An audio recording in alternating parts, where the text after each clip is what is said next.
All right, welcome back. We continue live right here at Pittsburgh CW. Bob Pompeani with you until 11 o'clock. Reminder, tomorrow we'll be live with the #1 Cochran Sports Showdown at 11:35 on KDKA after both of those games, which leads me to this tweet from Jeremy Hillman, who says, to me, Bob, your Super Bowl picks.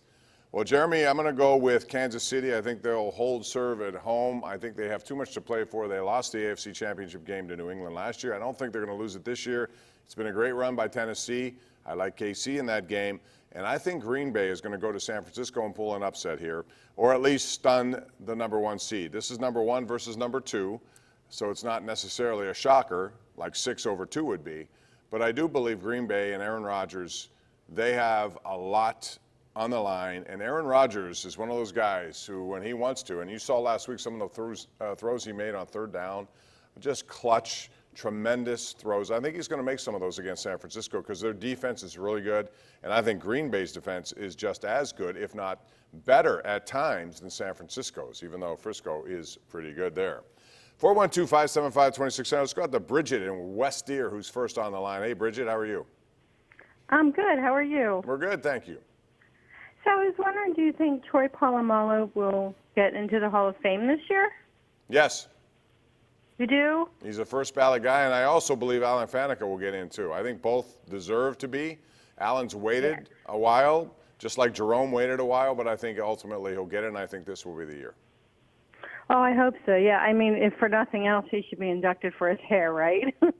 Well, there's probably a Head & Shoulders Hall of Fame, and he's probably the #1 guy in it, I would imagine. Yeah. Do you think his hair is real? Yeah, it's real. He buns it up. Now, again, that one commercial, I think there's some, what's the word they use, extensions? Maybe, but I think it's pretty real. I'm a little jealous. Thanks, Bridget. Appreciate the call. Let's go out to Mike in Oakland, who joins us on the hotline. What's up, Mike? How are you? Hey, Bob. How you doing tonight? Good. What's going on with you?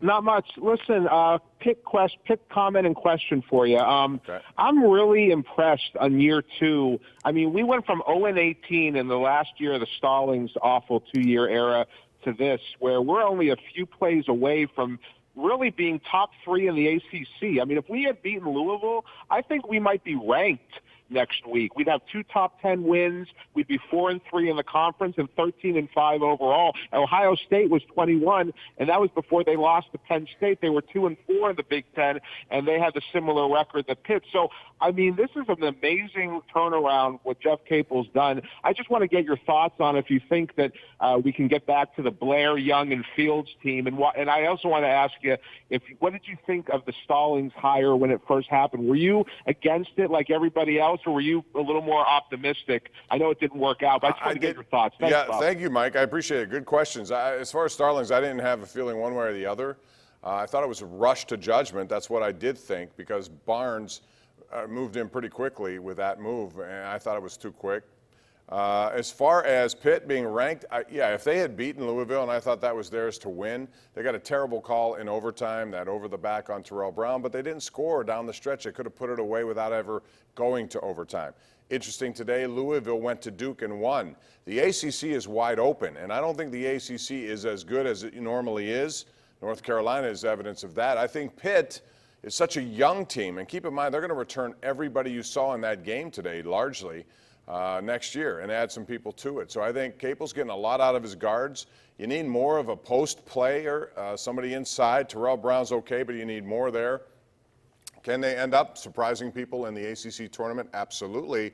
Thing with them is they have to be consistent. They've not been very consistent. When you lose to Wake Forest, you lose to Miami, you can't do that. You got to win those games. Same is true of Louisville. They had them on the ropes, and they didn't get it done. So I think they're talented enough to, make a little run. Where it takes them, I don't know. My best guess would be NIT this year, just because I think they've been too erratic, and I think when you get erratic play, you're not going to capitalize on opportunities you get. But still, tremendous encouragement to watch them beat North Carolina the way they did today.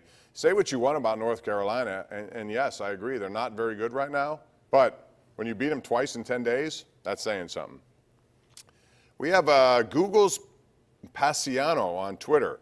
Hits me up with this. He says, Mario was great, but comparing the eras that Ovi and Mario played in makes me sound foolish. 2 different eras. Okay, if that's your take, I disagree with that take. Because, again, I mentioned 230 fewer games. Yes, the era was different. But again, I will say to you loud and clear, 230 fewer games. That to me, regardless of what era you're playing in, Mario Lemieux's the complete player. Alex Ovechkin is a gunslinger, and he's terrific. He's the best goal scorer I think I've seen, just a guy who can rip it. Nobody else compares. But Mario Lemieux is a better hockey player by far. 412-575-2600 is the number to call. Let's go to Jim in Castle Shannon. What's up, Jim? How are you? Hey, Bob, how you doing? Doing great, thanks. Hey, number one is the Penguins are going to beat Boston tomorrow. And number two is Tennessee's going to beat Kansas City and Green Bay is going to beat Frisco. So you're going both underdogs. Okay. Yes. I mean, so for Tennessee to do that, they're going to have to do more than just run Henry. I can't believe that for 3 straight games you're going to see a guy go, close to 200 yards. I think Kansas City's defense is better, although they'd have some injuries there. I just think Patrick Mahomes is going to score a lot of points, and it's going to be incumbent upon Tennessee to score more, Jim, than just a couple, 3 touchdowns, run the ball, possess the ball. They're going to have to do more than that, and I don't know if Tannehill can match Patrick Mahomes when it comes to that. So that's why I like Kansas City. And I do think the Penguins are going to win tomorrow. I think they're going to rebound nicely against that team, although Boston's going to be a factor in the playoffs moving forward. They have a very good top line, but they're pretty deep as well. And I think the one thing they did the other night that I haven't seen many teams do to the Penguins, they got them ruffled a little bit with a physical play. And if you've seen in playoff games gone by, the Penguins can get off their game if they get a little agitated because of the physicality a team distributes to them. I would watch that moving forward. 412-575-2600. We got Mike in Ross Township. Hey, Mike, how you doing? Hey, Bob, how you doing tonight? Good. Thank you for calling, Mike. All right, I got a question, then I got a comment about Lemieux. Okay. What's with Sean Davis? Is he coming back healthy next year? I'd like to trade both Edmonds for the one in Buffalo that they have, and Sean Davis, I think, would be a better safety. I think Edmonds was the weak link of the backside of the Steelers' secondary. Well, I think Terrell and as far as Lemieux, they did a lot of more grabbing and holding back when Lemieux played. So, I mean, if Lemieux played now, he'd have a heck of a lot more goals than he had back then. And that's an excellent point. That's an excellent point. You can counteract what the guy who just tweeted me said. They tackled people back then, and it was allowed. That's one thing that's changed today. They call more infractions, interference, slashing, breaking a stick, whatever. You're going to go to the penalty box. So I think Mario played. I remember my favorite goal of Mario Lemieux was happening in Le Colisée and Quebec City. When he went in all alone, although he wasn't, being trailed by, I think the guy's name was Marc Fournier, and he was whacking and hacking and grabbing, and no penalty was even called on that play, yet Lemieux went to the backhand and scored. It was a fantastic goal, and to me, the highlight of his career in terms of individual goals that I remember most. And that's a challenge because there's so many of them. Cole joins us right now in Harrisburg. What's up, Cole? How you doing tonight? Good. Hey, how you doing, Bob? Love the show. Thank you, Cole. So, with the rumors of Starling Marte back in the news and him possibly being traded to the Diamondbacks or the Mets, say he got traded, what do you see the Pirates trying to get in return? I would hope a catcher and a pitcher.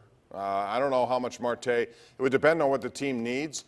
I think Marte's still a really good player. He's a 280 hitter. He can hit 25 home runs. He can drive in 80 to 90. He can steal 30 bases.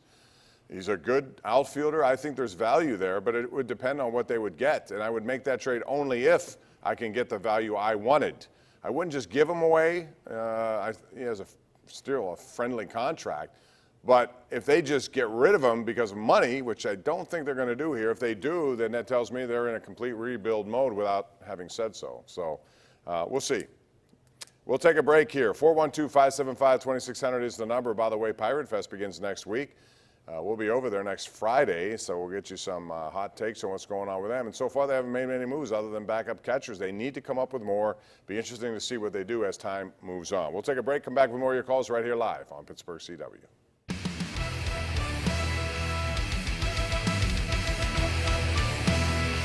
Portions of this program sponsored by FanDuel Sportsbook.